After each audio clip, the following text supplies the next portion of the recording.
Well, Alan, we have made it to the final day of the 2020 Summit. How are you holding up? I'm still going. I'm ready for more. I'm a glutton for punishment. Yeah, we packed a lot of stuff into 4 short days. It's incredible how much information and how much sharing has been going on at this show. And it's been a really busy. I just feel like everything's been buzzing. The expo floor has been amazing the last day and a half. So, well, speaking to the members, business seems to be good out there, and everyone's firing on all 6 cylinders or 12 cylinders, depending on what kind of car they have. Excellent. Well, let's talk about a couple of the highlights of the event. Well, what stands out in my mind, first and foremost, is Jim Ristow's State of the Union address. He's always an inspiration to us as the team and to the membership. He came out with several new initiatives that are going to carry us through into this year and through the decade, hopefully.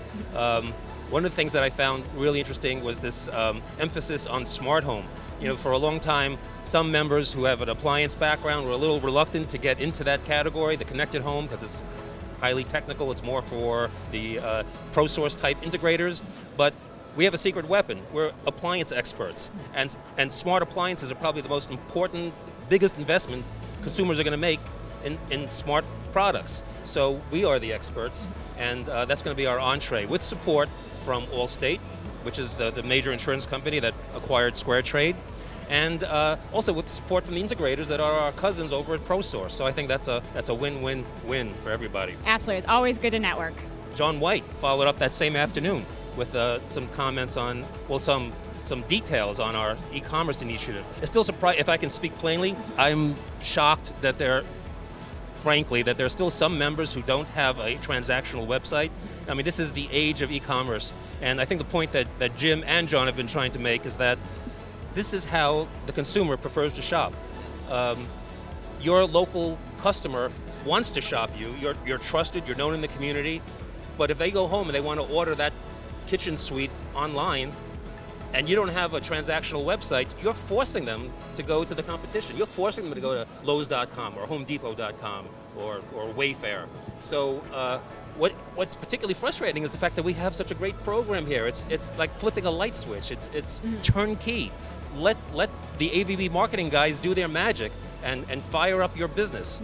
I'm sorry, I don't want to preach to the choir, but I get very very emotional about this sort of thing. No, I agree. Number one, they've got to be able to find you, and number two, it needs to be as easy as possible, because the consumer today is looking down at a smartphone and they want to make it easy to make their decisions. Yeah, I mean, the brick and mortar showroom is always going to be there. It's always going to be important, but as Jim pointed out in his State of the Union address, the traffic to the website, I believe he said, is 5 times that of the showroom. And so that is your primary showroom these days, out there in the cloud. So have one and keep it nice. Stampede. Oh, that was a phenomenal event. That was so much fun. It was so entertaining. It was just jam-packed. But what did you think? I just keep thinking hunka burning I know, love, right? and I think of Mark Hecht at Whirlpool, Oh my because that was pretty wild. I give the guy credit. He's a good sport. Oh, absolutely. And our own Chad Evans. Oh, Chad was fantastic. He'll never live this one down. Got the photos to prove it. No, it was a good event, and I saw a lot of people writing business, so that's always a positive. Well, the expo. Let's talk about the expo the last day and a half. Yeah, this is. I think the team. I know I'm not objective, but I think the team really outdid themselves. This is a gorgeous exhibit floor. Also, I love the venue, the Sands, and I believe we're coming back here next year. And in the Venetian, great staff. You know, the thing about these expos is, when I used to write about the industry as a reporter for a business magazine, I would have to attend all of these major industry shows like CES for electronics, the kitchen and bath show for appliances, and the furniture market.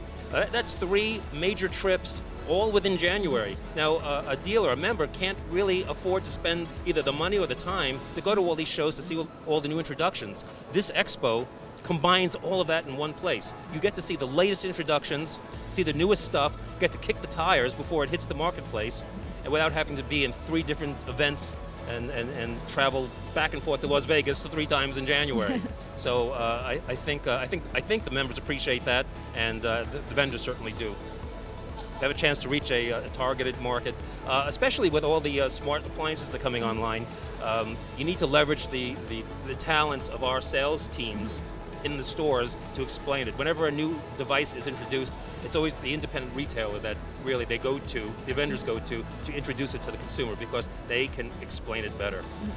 So, great show. Yeah, I think it's been an excellent show, and as a pleasure, it's always wonderful. Oh, Alyssa, I love working with you, and we will see you next time. Yeah, so where thank are we going you. next in August? We're going to Dallas. All right, Dallas. Okay. Back to Dallas. So thank you so much for tuning in. We're the A-Team, Alan and Alyssa with Your Source News.